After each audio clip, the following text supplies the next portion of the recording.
Welcome to our backyard. This is the Backyard Philosophy Podcast. We are two friends having a discussion after everyone else has passed out or gone to bed. Grab a drink and listen as we discuss everything from automation, space exploration, and why the meaning of life is 42.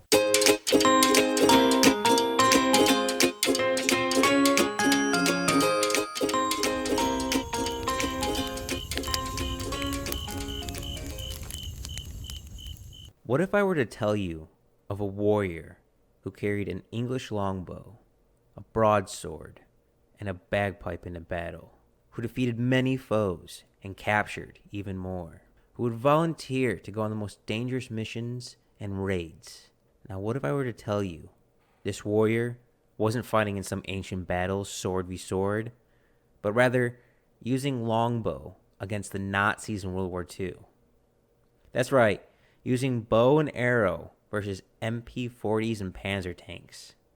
And spoiler, somehow a bagpipe-playing, sword-wielding archer was able to beat multiple squads of Nazis. But before I get into the legend of Jack Churchill, sometimes better known as Mad Jack, Nick, how are you and what are you drinking? I'm in awe right now, and I am drinking a Coors Light. What about you? I am drinking some grape juice with some gin, and it tastes pretty damn good. And honestly, I feel like I need to be drinking some scotch or some bourbon or brandy after researching and talking about this guy. This guy, Yeah, I agree. I was not prepared drink-wise for this turn of events. Jack Churchill, aka Mad Jack, also sometimes called Fighting Jack, is a man who, in any time in history, I would have been surprised if they believed it. I believe he would have been chalked up to exaggeration or myth if he was not born in the 20th century. But luckily, this man is not mythical, but is what myths envy to be. Jack Churchill, born September 16th in the British colony of Ceylon, which is now modern-day Sri Lanka, and soon after his birth, his father... Sri Lanka? What'd I say? Yeah, just edit it out. Sri Lanka. Soon after his birth, his father, a former military man and the district engineer in Ceylon, moved his family to Dormsmond in England, where he and his younger siblings would receive their upbringing and education. And before you ask, I know what you're going to ask. No, Jack Churchill is not the brother of Winston Churchill or related by any means which I could find to Winston Churchill.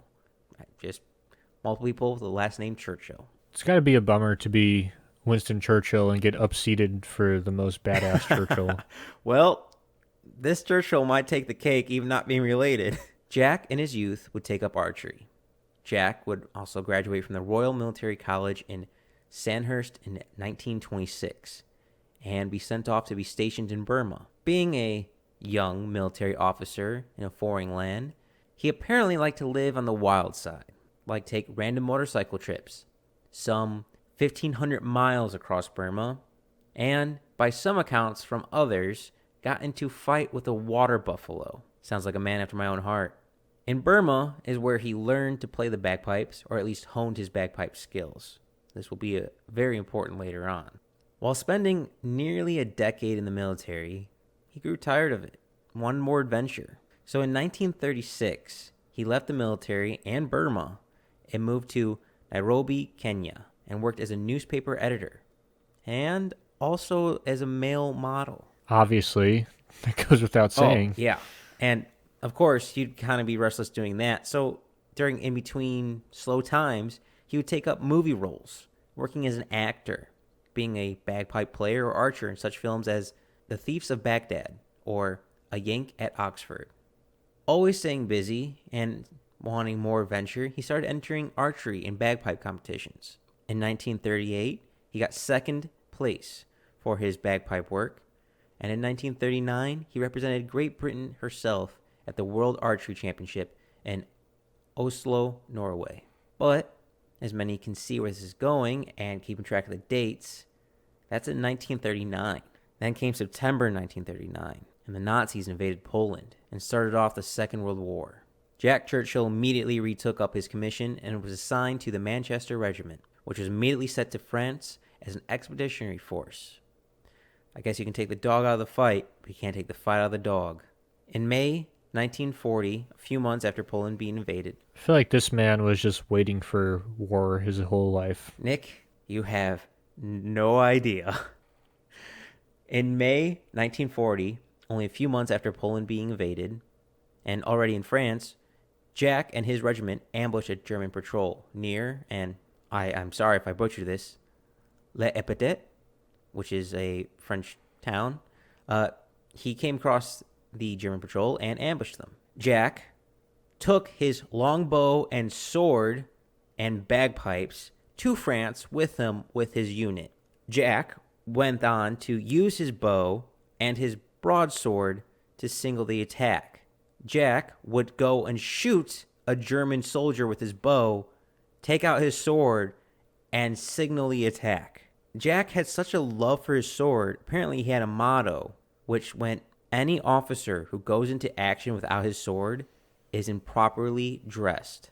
Talk about a badass, Nick. Yeah, and I just can't imagine, like, a sword in World War II. I'd say even in World War One, once you get in the trenches maybe, but what the fuck? And for those who don't know, a English longbow is not a small item. It's taller than 6 foot. It's probably taller. That's 3 meters. And a broadsword is pretty fucking big. It's not like a charging cavalier sword. It's a two-handed weapon.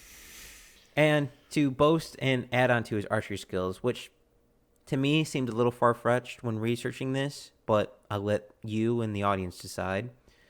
Apparently, he was so consistently, he could accurately hit a target with his bow and arrow at 200 yards, which seems a bit extreme for me, but the things this man could do makes me hesitate to completely dismiss it. Yeah, I mean, that's a decent shot with the rifle. I mean, most people don't practice shooting that far. Yeah. Jack Churchill's kill with a bow and arrow would be the only recorded kill by the British of a... I mean, Matt couldn't hit it. That's an inside joke, ladies and gentlemen. We'll just cut that out. No, I'm leaving that in.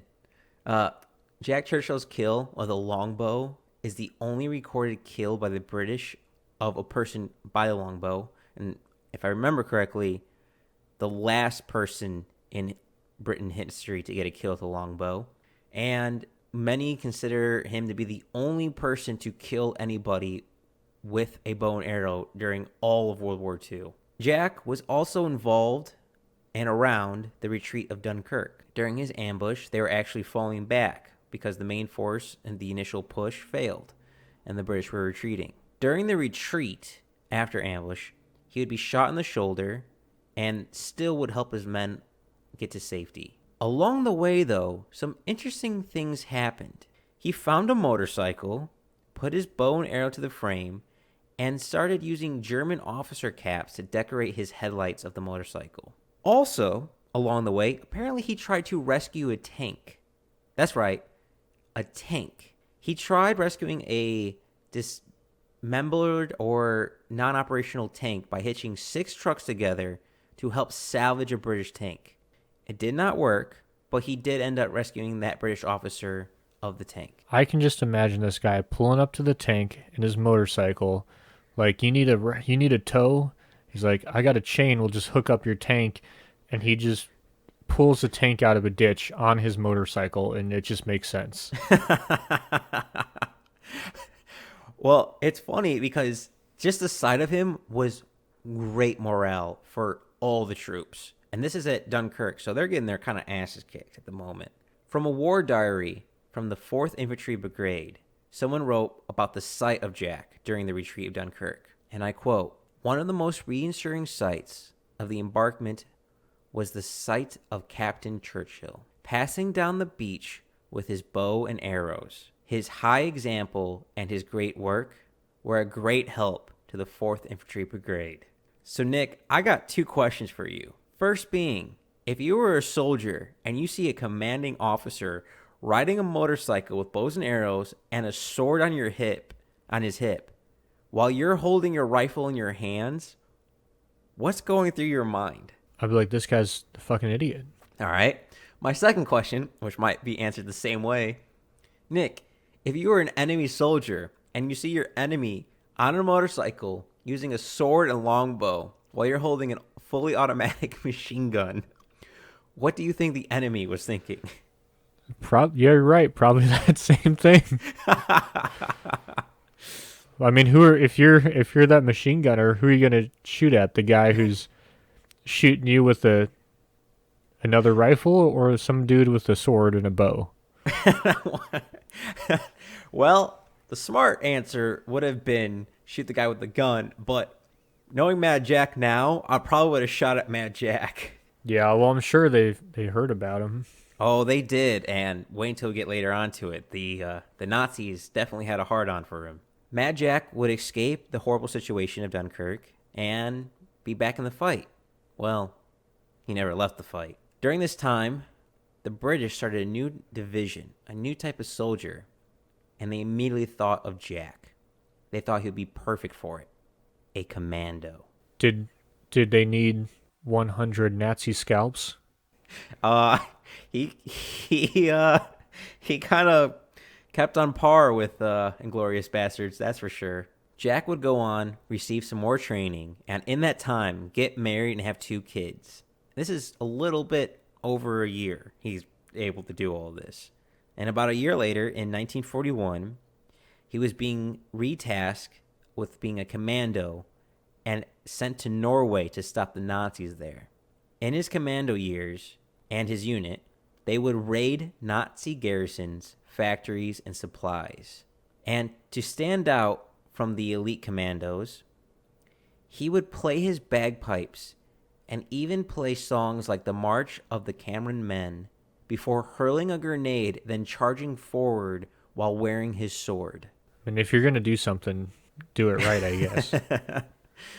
Well, after being a thorn to the Nazis in Norway, he would be shipped off to Italy in July 1943, where he helped lead troops in the invasion of Sicily and Salerno, still rocking the bagpipes and sword the entire time while doing this. In the Italian invasion, he and his fallen commandos infiltrated an enemy command post and took 42 prisoners, and then walked them all the way back to Allied forces. During the taking of this command post, Jack lost his sword, when apparently he was fighting a German soldier hand-to-hand combat. Well, don't worry, Nick. After leading the troops to Allied forces so that way the prisoners could be taken care of, he walked all the way back to get his sword. Obviously. Again, everything about Mad Jack might not be 100% true. It's hard to tell the fact from fiction when learning about a man of this caliber. But I tend to... It's like the scene in Inglourious Bastards when Hitler was interviewing the person who survived their attack, and he's asking about the bear Jew. He's like, he's 10 feet tall. But I'll be honest, I tend to believe he went back to get his sword. I mean, if you're going to carry a sword in World War II combat in France and Norway against the Nazis, like hell am I going to lose it or leave my sword to the Italians? I should also make note along the way of his combat escapades, he was getting medals left and right for bravery, distinguished honor, etc., etc. So many different medals that I just can't put them all in this podcast. That seems about right. Yeah. The fight against the Nazis continued, where he was assigned to lead the commandos into Yugoslavia in 1944, and was ordered to raid and fight the opposition wherever they could. Jack would assemble a motley army. He would organize and assemble 1,500 partisans, and with his fellow commandos, would lead an attack against the Germans. The enemy was more heavily equipped than previously thought and from scouted out, which forced the makeshift army and commandos to try to attack the following day. And of course, to signal the attack, you need bagpipes, Nick. So Jack, once again, played the bagpipes to signal the attack. The attack was hard and devastating. Only Churchill and 6 other commandos were able to reach the objective. A mortar had killed and wounded the rest of the commandos. Unfortunately, it didn't stop there. The Germans kept fighting, and Jack would being knocked unconscious by a grenade. The Germans would find his unconscious body, capture him, and send him all the way to Berlin for interrogation. After landing in Berlin and some interrogation, he was quickly transferred to, again, sorry if I mispronounce this, Sachsenhausen concentration camp. Sackhausen? Sachsenhausen? No, never mind. I don't know. I feel like I know how to pronounce it, but I can't remember now. Well, it's okay. Jack didn't bother to learn how to pronounce it either because he was decided he didn't want to be there. So in September 1944, him and another officer crawled underneath the barbed wire through an abandoned drain system and tried to walk for the Baltic coast. Just for information of reference, from this concentration camp to the Baltic coast is over 100 miles. I think it's 120 miles. And on their journey from the concentration camp to the coast, they were captured within just a few miles of the sea. Jack was then taken back and then transferred to Tyrol, a camp guarded by the SS. For those who don't know, the SS are what we like to call assholes or pieces of shit. And apparently, even the average German soldier hated the SS. I say this because multiple prisoners pleaded to German officers of the fear of being executed by the SS. So the German officers went and got the German soldiers, brought them back to the concentration camp to help protect the prisoners. Hearing of this and being outnumbered, the SS soldiers tucked tail and ran for the hills. When the German soldiers arrived, they simply let all the prisoners go. From there, Jack would walk nearly another 100 miles to Vienna, Italy, where he would run into American soldiers. Jack, after recovering, was getting ready to join the Americans to go to the Pacific. So he began his transportation to join... Holy shit. Yeah, he just kept on going. And when Jack reached India is when the U.S. had just dropped the nuclear bombs on Nagasaki and Hiroshima, ending the war. This apparently pissed off Jack. Jack would end up saying, if it wasn't for those damn Yanks, we could have kept the war going for another 10 years. With the world out of the fire but still in chaos, Jack was reassigned to the Seaforth Highlanders and stationed in Palestine, where he would help and coordinate the evacuation of 700 Jewish doctors, students, and patients from hostile area to safety by commandeering and gathering up vehicles to help transfer all the people. From there, he would go to Australia, where he would serve as a land/air warfare instructor and take up the hobby of surfing, where he was the first man to ride the Severn River's 5-foot tidal on a surfboard. A surfboard that he designed and made. Eventually, though, Father Time catches up with all of us, and he would retire from the Army in 1959 at the age of 53. But still a man of action and venture, he would still continue to live an interesting life. When back in England, apparently he liked to mess with people on trains and the train conductors. For example, on his way home on the train, he would try to throw his suitcase out of the moving train to land in his backyard. Just for shits and giggles, I imagine? Sounds about right. He would also go in to be in another movie, and as a hobby, would pick up sailing coal-powered ships on the River Thames, play with radio-controlled warships with his wife. And in case you ever see one of his warships, they're worth apparently a lot of money. They're very sought after, apparently. Yeah, I'm sure you know what that's probably really sought after? That guy's sword. It's in a museum. I bet that's worth I hope so. It belongs in a museum. All right, Indy, calm down. Calm down. He would do the suitcase throwing, sailing coal ships, playing with radio-controlled warships, hang out with friends and family for nearly another 40 years. Years would go by with his family and friends in a life of peace, where in 1996, at the age of 89, he would pass in his home in Surrey. A man of action and adventure, and something you just can't make it, just something you can't make up. I would love to be at a pub with him and he's got to be the best drinker of all time. He's just got to have dozens upon dozens of stories that never made it to the public light. I mean, this is like A real Chuck Norris.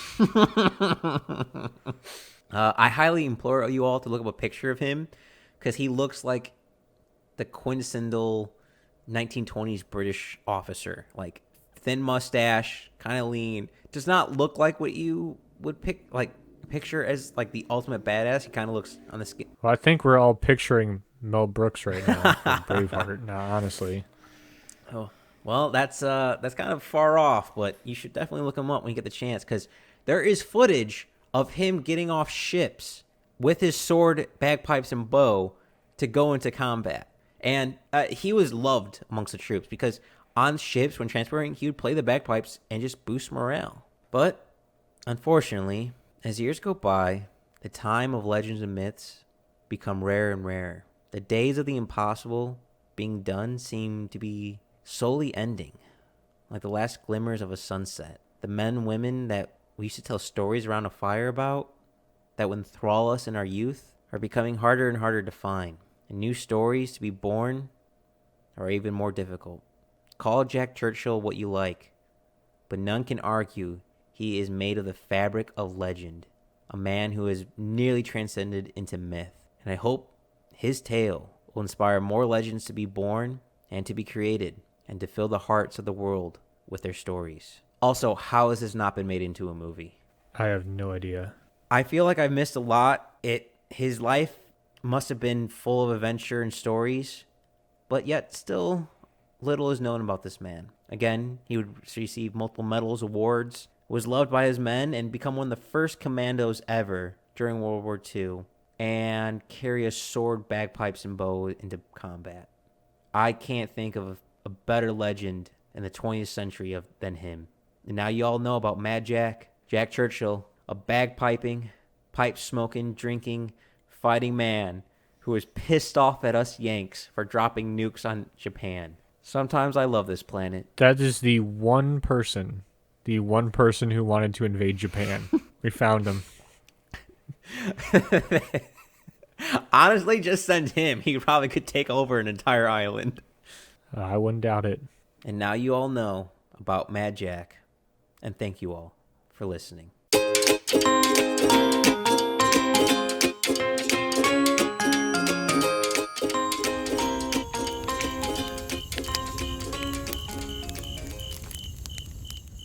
Thanks for listening to the Backyard Philosophy Podcast. We rarely finish a podcast without missing a point we wanted to bring up, so let us know what we forgot. And if you have a topic you want us to talk about, let us know at Backyard Philosophy on Instagram and Backyard Philosophy Podcast on Facebook.